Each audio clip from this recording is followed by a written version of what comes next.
fight forward to about the 27-yard line. Give him a couple on the carry there, 2nd and 8. They tried a quick hitter inside, but that one was swallowed up because what they're hoping, those big defensive linemen will take the bait and move laterally and open up a crease that they can run through. Didn't happen on that play.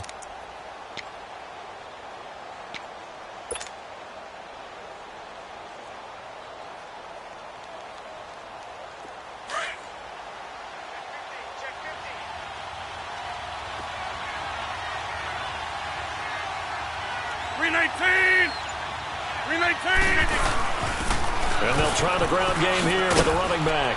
And they're able to get this one across the 35. 10 yards there, good enough for a Texan first down. And that's a run that'll energize an offensive line. They'll take that one all day long. Fundamental breakdown by the defense. You've got to be able to make plays on the edge.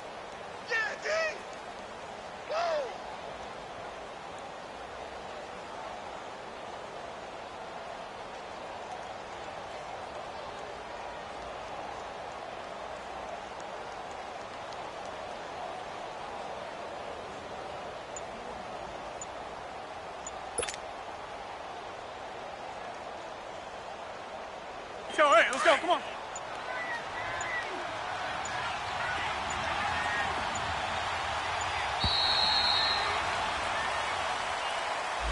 He didn't seem in a rush. I guess they just didn't know where the play clock was. I think you're right about that because there was no hurried movements there, right? No up-tempo at all. Clock just ran out. I think he was as surprised as maybe his bench was. The delay of game backs him up 5, 1st and 15.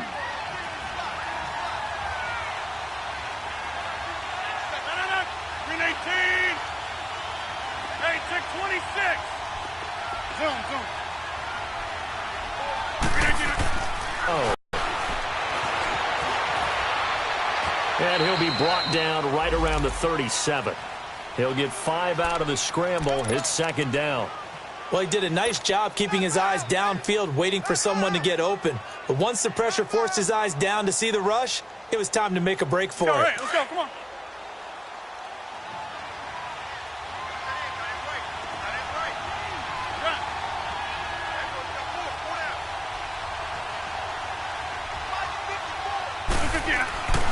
Now they'll throw with Rodgers. And Cook has it left side. And he'll be taken down at the 46-yard line. They'll get 9 there as that sets him up better for 3rd down. When you execute a drag or a crossing route really well and give them a chance to let it develop a little bit, you can gain some significant yardage hitting your tight end on that one. Came up a little short on the last pass play. They did get 9 yards out of it, leaving him with his 3rd and 1.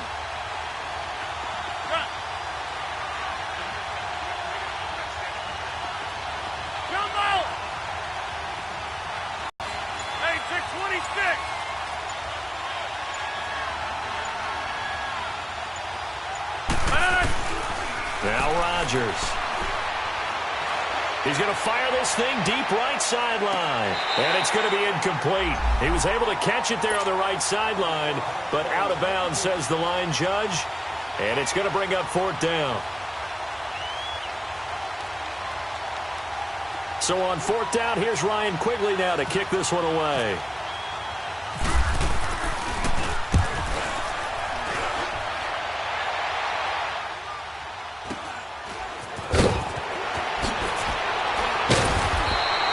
Yards on the return that time. And it'll be Redskins football now with a 1st and 10.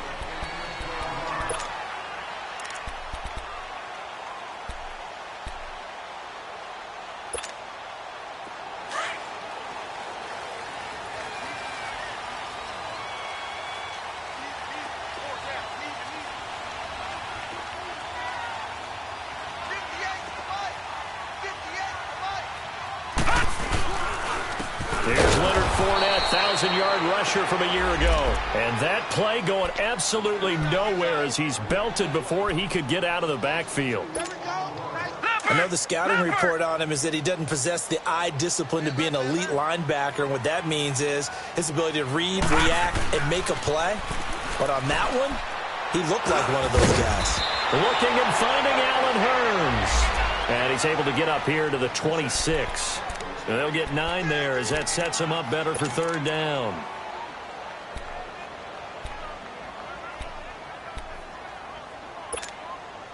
And on third down, a nickel formation here defensively.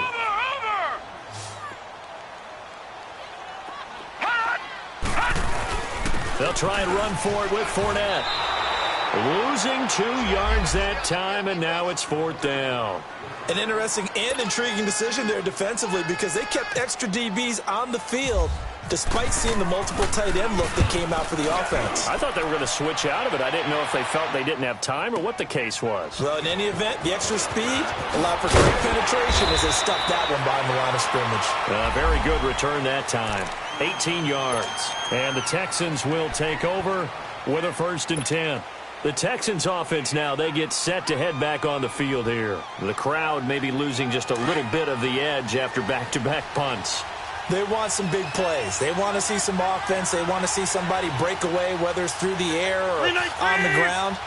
Now it'll be interesting to see where the patience is on both sides. Each head coach, can you hang in there and not try and force something that could put your team in some jeopardy? He can't avoid the pressure. Redskins get there. Ndamukong Suh in there to drop him for his 5th sack of the year.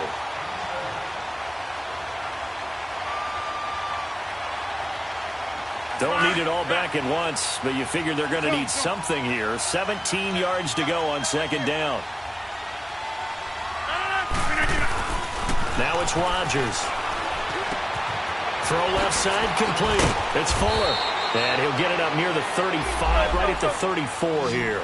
They get 16 out of that one, but they'll still need to convert on third. That's the number 2 receiver in the NFL in terms of yardage. And tell you what, a few more plays like that, he won't be number 2 for long. Well, that's what often happens when you have competitors running around the field. These guys know where they stand in relationship to yardage, totals, numbers, the whole deal. And let's face it, all of them, they all want to be number 1. Rodgers to throw on 3rd and 1. He may try and run for this. What can't Aaron Rodgers do? The legwork there getting him to first. I'm not sure he falls under the category of mobile quarterback, but he's athletic enough that if you don't keep your rush lanes intact, he finds a way to hurt you. As coaches like to say, I wouldn't call him a burner, but enough there in the tank.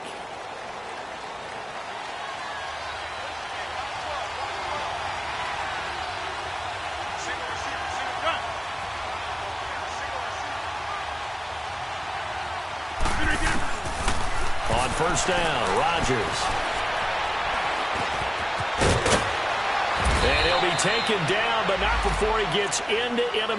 It's another 10 yards on that one and another first down. I think we have to give credit to him for buying time and extending the play. But, you know, there's some really upset defenders on that one. They thought that they had him. Instead, he was coated in Teflon and got away.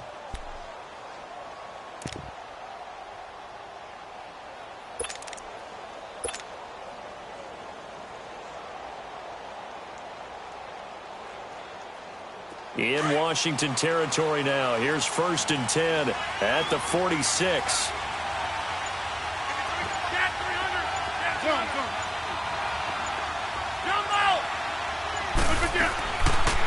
A first carry for the rookie Nick Chubb. And he's going to get this one down near the 45-yard line.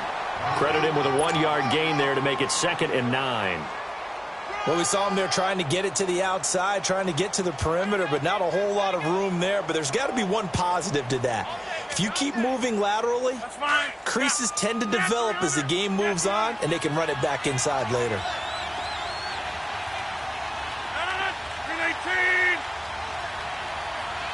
Inside. Yeah, Liz. Hey, check 26. Rodgers to throw on 2nd down. And this will be incomplete. Brandon Marshall, the linebacker, able to make the play defensively. When you see passes knocked down by those guys I call the frustrated fullbacks, the linebackers, you know that in their zone coverage, they were able to drop, see the ball thrown, and react to it very quickly. And now on third down, they'll need to get it to the 36 to pick up the first.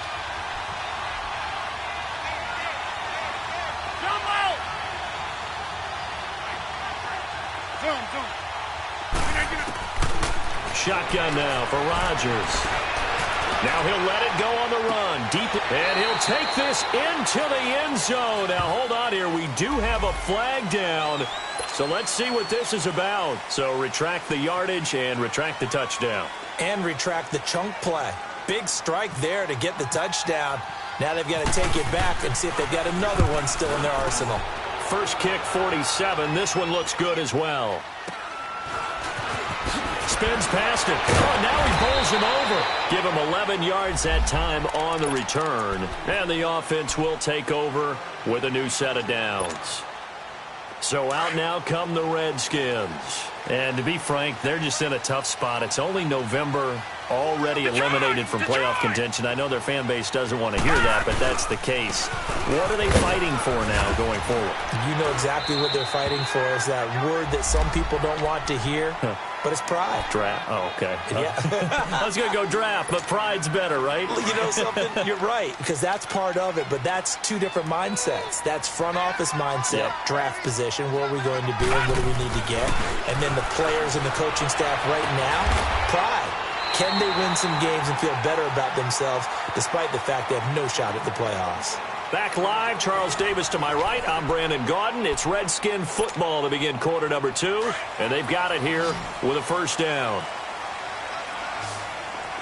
Watch it now, Barney.